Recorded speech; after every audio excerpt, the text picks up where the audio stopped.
Hello दोस्तों, नमस्कार। आप सभी का एक बार फिर से बहुत बहुत स्वागत है आप सभी के अपने YouTube channel dear maths sir पर। तो दोस्तों, आज की इस क्लास में आप सभी को मैं बताने वाला हूं बहुत ही महत्वपूर्ण प्रश्नों को। तो आप सभी लोगों से रिक्वेस्ट है कि यदि चैनल पर नए हैं तो सबसे पहले चैनल को सब्सक्राइब कर लें, जिससे कि आने वाले क्लास की नोटिफिकेशन आप सभी को आसानी से मिल जाया करें। तो चलिए दोस्तों, आज की इस क्लास को हम लोग स्टार्ट करते हैं। जीके के यहाँ पर मैं आपको 25 बहुत ही महत्वपूर्ण प्रश्नों को बताने वाला हूं, जो कि हमेशा की तरह आज की ये क्लास आप सबकी फिर से बहुत ही ज्यादा इंपॉर्टेंट होने वाली है। तो आप सभी लोग ध्यान से देखिए और हर एक प्रश्न को बताने का प्रयास कीजिए। आप लोग बताने का प्रयास कीजिए कि बेरोजगारी तब होती है जब लोग वर्ष के कुछ महीने में रोजगार प्राप्त नहीं कर पाते हैं। तो आप लोग बताने का प्रयास कीजिए। यहाँ पर आपका राइट आंसर क्या हो जाएगा? तो यहाँ पर जितने भी लोगों ने मौसमी रोजगारी बताया है वो लोग यहाँ पर बिल्कुल करेक्ट हो जाएगा। यहाँ पर आपका क्या होगा? मौसमी बेरोजगारी तब होती है जब लोग वर्ष के कुछ महीने में रोजगार प्राप्त नहीं कर पाते हैं। ये आपका मौसमी बेरोजगारी से रिलेट करता है। ऑप्शन नंबर पहला वाला।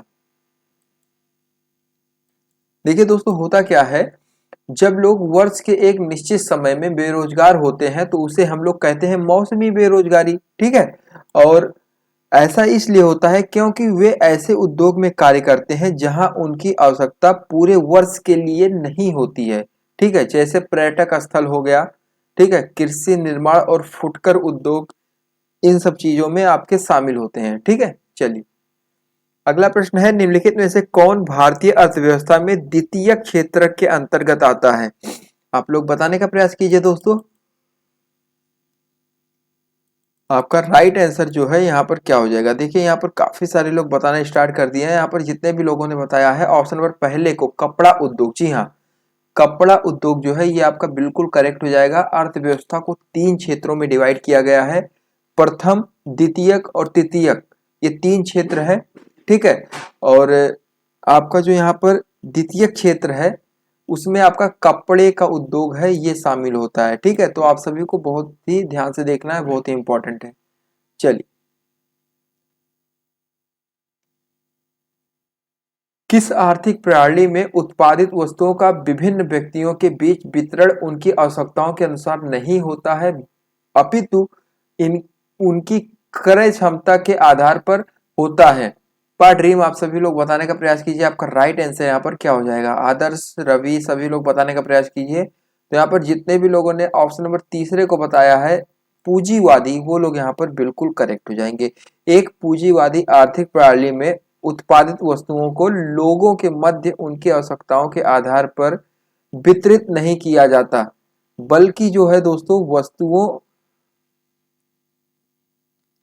बल्कि दोस्तों क्या होता है, वस्तुओं और सेवाओं को खरीदने की योग्यता जो कि क्रय शक्ति के आधार पर वितरित होती है, ये चीज यहाँ पर किया जाता है। तो इसका अर्थ यह होता है दोस्तों कि वस्तु को खरीदने के लिए उपभोक्ता की जेब में जो है पैसा होना चाहिए। तो यहाँ पर पूंजीवाद आपका यहाँ पर बिल्कुल करेक्ट हो जाएगा। चलिए दोस्तों, अगले प्रश्न की तरफ बढ़ते हैं। निम्नलिखित में से कौन एक प्रगतिशील का उदाहरण है? तो दोस्तों, यहाँ पर जितने भी लोगों ने ऑप्शन नंबर तीसरे को बताया आयकर, वो लोग यहाँ पर बिल्कुल करेक्ट हो जाएंगे।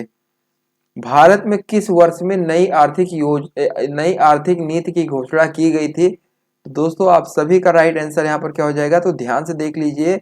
आपका हो जाएगा नई आर्थिक नीति एनईपी की शुरुआत जो है सन 1991 ईस्वी में हुई थी। ठीक है।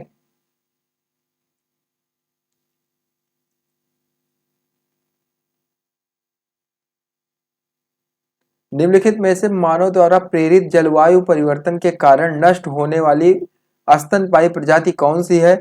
तो दोस्तों, आप सभी लोग देखिए और बताने का प्रयास कीजिए। आपका राइट आंसर यहाँ पर क्या हो जाएगा? तो यहाँ पर जितने भी लोगों ने पंबल के मेलोमिज बताया है वो लोग यहाँ पर बिल्कुल करेक्ट हो जाएंगे। चलिए दोस्तों, बढ़ते हैं अगले प्रश्न की तरफ। भारतीय संसद है, बताइए भारतीय संसद क्या है? तो दोस्तों, यहाँ पर जितने भी लोगों ने बताया, भारतीय संसद को दो सदनों में विभाजित किया गया है। पहला है राज्यसभा और दूसरा है लोकसभा। तो यहाँ पर जितने भी लोगों ने द्विसदीय बताया है वो लोग यहाँ पर बिल्कुल करेक्ट हो जाएंगे। अगला प्रश्न है, निम्नलिखित में से कौन सा देश दूसरी दुनिया के देशों का हिस्सा नहीं है? रूस, चीन, मंगोलिया या अर्जेंटीना? दोस्तों, मैं आपको बताना चाहूंगा कि यहाँ पर जितने भी लोगों ने बताया है कि दूसरी दुनिया के देश जैसे कि पूर्व साम्यवादी और समाजवादी, और जिसे हम लोग एक नाम और दे सकते हैं औद्योगिक राज्यों में, जैसे पूर्व में पूर्वी गुट क्षेत्र और सोवियत समाजवादी गणतांत्रिक संघ के प्रभाव वाले क्षेत्र जो है इससे संबंध रखते हैं दोस्तों। जैसे कि मैं आपको बताना चाहूंगा वर्तमान में जो है रूस और पूर्वी यूरोप, ठीक है, इसके उदाहरण में पूर्वी यूरोप के उदाहरण में आप ले सकते हैं पोलैंड को ले सकते हैं, और कुछ जो आपके और राज्य हैं, ठीक है, चीन मंगोलिया और देश हैं जैसे चीन मंगोलिया इत्यादि से संबंध रखते हैं। ठीक है, तो यहाँ पर यदि बात करें ऑप्शन नंबर चौथे की, यहाँ पर बिल्कुल करेक्ट हो जाएगा। ठीक है, चीन जो है मंगोलिया से रिलेट करता है। रूस के भी कई सारे पूर्वी राज्य हैं जैसे कि अलग हुआ है, पोलैंड अलग हुआ है रूस से, चीन जो है मंगोलिया से अलग हुआ है। ठीक है, मंगोलिया किससे अलग हुआ? चीन से अलग हुआ है। रूस पोलैंड से रिलेट करता है, पोलैंड इससे अलग हुआ है। तो ये सब जो है अकेले राज्य, मतलब पहले और भी बड़े थे लेकिन बाद में डिवाइड हो गए, थोड़े कुछ राज्य अलग हो गए जिससे वो अलग देश की श्रेणी में आ गए। लेकिन अर्जेंटीना एक ऐसा देश है जिसका कभी हिस्सा नहीं हुआ, बंटवारा नहीं हुआ। चलिए ऑप्शन नंबर 4 यहाँ पर टिक कर लीजिए। अगला प्रश्न है भारतीय संविधान के कौन से अनुच्छेद में भारत को राज्यों का संघ बताया गया है?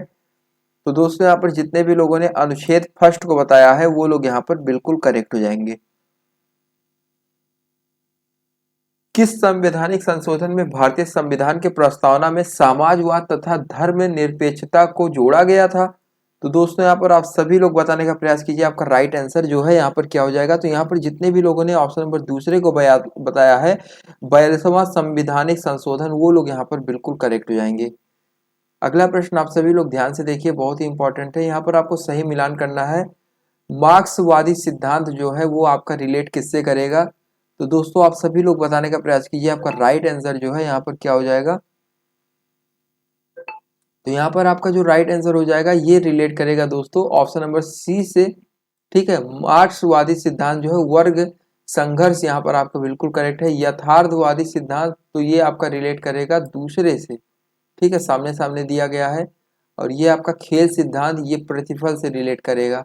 तो ये खेल सिद्धांत प्रतिफल, यहाँ पर आप लोग ध्यान दीजिए ऑप्शन नंबर पहला वाला जो है यहाँ पर बिल्कुल करेक्ट हो जाएगा। ठीक है, चलिए भारतीय संविधान को काशी फेडरल किसने बताया था? बहुत ही अच्छा है। तो यहाँ पर देखिए अच्छे प्रश्नों को आप सभी लोग ध्यान से देखिए, बहुत ही इंपॉर्टेंट है। तो यहाँ पर आवाज जो ये आपका चौथा वाला है केसी वेयर, ये आपका बिल्कुल करेक्ट हो जाएगा, जिन्होंने जो है भारतीय संविधान को काशी फेडरल बताया था। चलिए दोस्तों अगले प्रश्न की तरफ बढ़ते हैं। भारतीय प्राचीन भारत में कितने महाजनपद थे?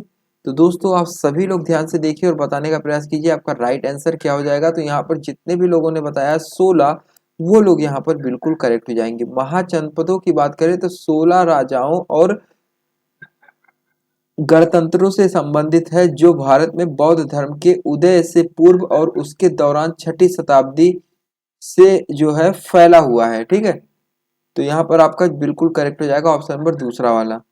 ठीक है, मैं आपको बताना चाहूंगा एक बार फिर से, आप लोग ध्यान से सुन लीजिए। महाजनपद 16 राजाओं और गणतंत्रों से संबंधित है, ठीक है, जो भारत में बौद्ध धर्म के उदय से पूर्व और उसके दौरान 6ठी शताब्दी ईसा पूर्व में सिंधु गंगा के मैदान के पार फैला हुआ था। ठीक है, तो ये चीज आप लोग ध्यान दीजिए, बहुत इंपॉर्टेंट है। चलिए भक्ति आंदोलन किस शताब्दी में शुरू हुआ था? तो दोस्तों यहाँ पर आप सभी लोग बताने का प्रयास कीजिए, ध्यान से देखिए, प्यार से देखिए, हर एक प्रश्न बहुत ही ज्यादा इंपॉर्टेंट है। तो यहाँ पर जितने भी लोगों ने बताया है ऑप्शन नंबर दूसरे को, वो लोग यहाँ पर बिल्कुल करेक्ट हो जाएंगे। भक्ति आंदोलन 7वीं शताब्दी से शुरू हुआ था, बहुत ही इंपॉर्टेंट है दोस्तों। उससे पहले जो है भक्ति आंदोलन की शुरुआत नहीं हुई थी। और मैं आपको बताना चाहूंगा कि भक्ति आंदोलन जो है ये तमिलनाडु से शुरू हुआ था।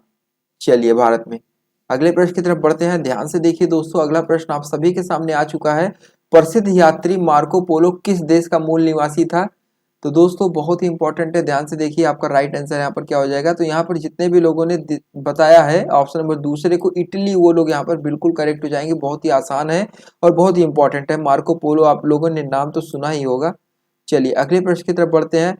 निम्नलिखित में से साम्राज्यों को उनके शासन के काल क्रम के अनुसार आपको व्यवस्थित करना है। तो खिलजी वंश, लोधी साम्राज्य और आपका तुगलक साम्राज्य, ये तीनों साम्राज्य में सबसे पहले आपका कौन सा आता है। तो दोस्तों आप सभी लोग देखिए और ध्यान से बताने का प्रयास कीजिए, आपका राइट आंसर यहाँ पर क्या हो जाएगा। तो यहाँ पर देखिए जितने भी लोगों ने बताया है सन 1290 ईस्वी में खिलजी वंश जो है आया था, तो ये आपका बिल्कुल करेक्ट है, क्योंकि ये पहला वाला जो है आपका यहाँ पर बिल्कुल करेक्ट हो जाएगा, क्योंकि ये पहले स्थान पर ही आपका आता है। सन 1290, ठीक है।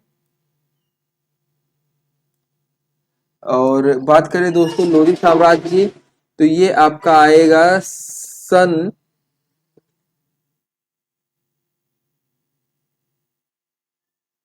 1451 ईस्वी, ठीक है। 1451 से ये चला था आपका, ये साम्राज्य 1451 से 1526 ईस्वी तक ये चला था। और बात करें खिलजी वंश की, तो ये 1290 से टोटल आपका चला था 1320 ईस्वी तक, लगभग 30 साल। और तुगलक साम्राज्य की बात करें तो आपका ये चला था लगभग 1320 से 1413 ईस्वी। तो ये चीज आप सभी लोग ध्यान से देख लीजिए और अब इस हिसाब से आप रिलेट कर सकते हैं पहले स्थान पर कौन आएगा कालक्रम के अनुसार से। आपको यदि देखा जाए तो आपका पहले स्थान पर दोस्तों आ जाएगा खिलजी वंश, ठीक है। और दूसरे स्थान की बात करें तो दूसरे स्थान पर आपका तुगलक वंश आएगा और तीसरे पर आपका आएगा लोधी साम्राज्य, ठीक है। तो वंश साम्राज्य कुछ भी बोल सकते हैं। तो यहाँ पर आपका जो पहला वाला ऑप्शन है ये बिल्कुल करेक्ट हो जाएगा, ध्यान से देख लीजिए पहला वाला ऑप्शन ड्रीम है लुलू। चलिए अगले प्रश्न की तरफ बढ़ते हैं। भारत छोड़ो आंदोलन किस वर्ष में प्रारंभ हुआ था। बहुत ही आसान प्रश्न आपके सामने आ चुका है। तो यहाँ पर बिल्कुल सही हो जाएगा सन 1942 ईस्वी में, और तब जाकर सन 1947 ईस्वी में जो है भारत को क्या मिली, स्वतंत्रता मिली। डेट तो सभी लोग जानते हैं 15 अगस्त। चलिए पृथ्वी की सतह का कितना हिस्सा जल से ढका हुआ है। तो दोस्तों आपका जो राइट आंसर हो जाएगा, बहुत ही आसान प्रश्न है, 1/3 कुछ लोगों का मानना है। तो जी हाँ दोस्तों, जितने भी लोगों ने 2/3, जितने भी लोगों ने 2/3 बताया है वो लोग यहाँ पर बिल्कुल करेक्ट हो जाएंगे। पृथ्वी जो है 2/3 जलों से घिरा हुआ है। मतलब अगर परसेंट में मैं बताऊं तो 71% जो है यहाँ पर पानी है, केवल 29% भूमि है। तो मतलब पानी समझ लो 71% है। भारतीय मानक समय IST जो है भारतीय मानक मेरिडियन पर आधारित है, जो कि आपका गुजरती है जयपुर, कोलकाता, अहमदाबाद, इलाहाबाद से। तो दोस्तों इलाहाबाद का नाम आप सभी लोग जानते हैं, इस समय बदल चुका है, इस समय प्रयागराज इसका नाम है। तो आप सभी लोग बताने का प्रयास कीजिए आपका राइट आंसर क्या हो जाएगा। तो यहाँ पर जितने भी लोगों ने इलाहाबाद मतलब प्रयागराज बताया है वो लोग यहाँ पर बिल्कुल करेक्ट हो जाएंगे, ठीक है। ये जो है आपका भारतीय मानक समय, भारतीय मानक मेरिडियन पर जो है आधारित है, जो कि इलाहाबाद मतलब प्रयागराज से गुजरती है। चलिए निम्नलिखित में से कौन सी नदी को सांगपो भी कहा जाता है। तो दोस्तों आप सभी लोग बताने का प्रयास कीजिए, आपका राइट आंसर यहाँ पर क्या हो जाएगा। तो यहाँ पर जितने भी लोगों ने बताया है ऑप्शन नंबर चौथे को ब्रह्मपुत्र, वो लोग यहाँ पर बिल्कुल करेक्ट हो जाएंगे दोस्तों। चलिए अगले प्रश्न की तरफ बढ़ते हैं। चुंबी घाटी किस राज्य में स्थित है। तो दोस्तों चुंबी घाटी जो है आपका स्थित है सिक्किम में। बहुत ही अच्छा प्रश्न है। अगला प्रश्न है द्वार कोशिकाएं को घेरती है केंद्रक रंध्र या आपका ग्लाजी उपकरण या माइट्रोकांड्रिया। तो दोस्तों बहुत ही इंपॉर्टेंट ये भी है, आप सभी लोग ध्यान से देखिए, यहाँ पर जो रंध्र है आपका बिल्कुल करेक्ट हो जाएगा। अगला प्रश्न जो है आज की इस क्लास का लास्ट प्रश्न है, आप सभी लोग बताने का प्रयास कीजिए नर युग्मक को कहते हैं, क्या कहते हैं। बहुत ही आसान प्रश्न ये भी है और बताने का प्रयास कीजिए, ध्यान से देखिए, इंपॉर्टेंट भी है। तो यहाँ पर जितने भी लोगों ने शुक्राणु बताया है वो लोग यहाँ पर बिल्कुल करेक्ट हो जाएंगे। नर युग्मक को क्या कहते हैं, शुक्राणु कहते हैं। और आपका मादा युग्मों को क्या कहते हैं आप लोग कमेंट करके जरूर बताइएगा। ठीक है, मैं उनका रिप्लाई जरूर करूंगा जो लोग कमेंट में बताएंगे मादा युग्मक को क्या कहते हैं। बाकी नर युग्मक यहाँ पर जितने भी लोगों ने शुक्राणु बताया है वो लोग यहाँ पर बिल्कुल करेक्ट हो जाएंगे। तो दोस्तों इसी के साथ जो है आज की ये क्लास आप सबकी यहीं पर समाप्त होती है। और आप सभी को आज की ये क्लास कैसी लगी कमेंट करके जरूर बताएं। और जितने भी लोग चैनल पर नए हैं चैनल को सब्सक्राइब करें और ज़्यादा से ज़्यादा लोग तक शेयर करें। और आज की ये क्लास आप सभी को कैसी लगी कमेंट जरूर करें और लाइक जरूर कर दें यदि आप सभी को पसंद आई हो। तो चलिए दोस्तों इसी के साथ मिलते हैं अपनी किसी अन्य वीडियो में, तब तक के लिए धन्यवाद। जय हिंद, जय भारत, टेक केयर।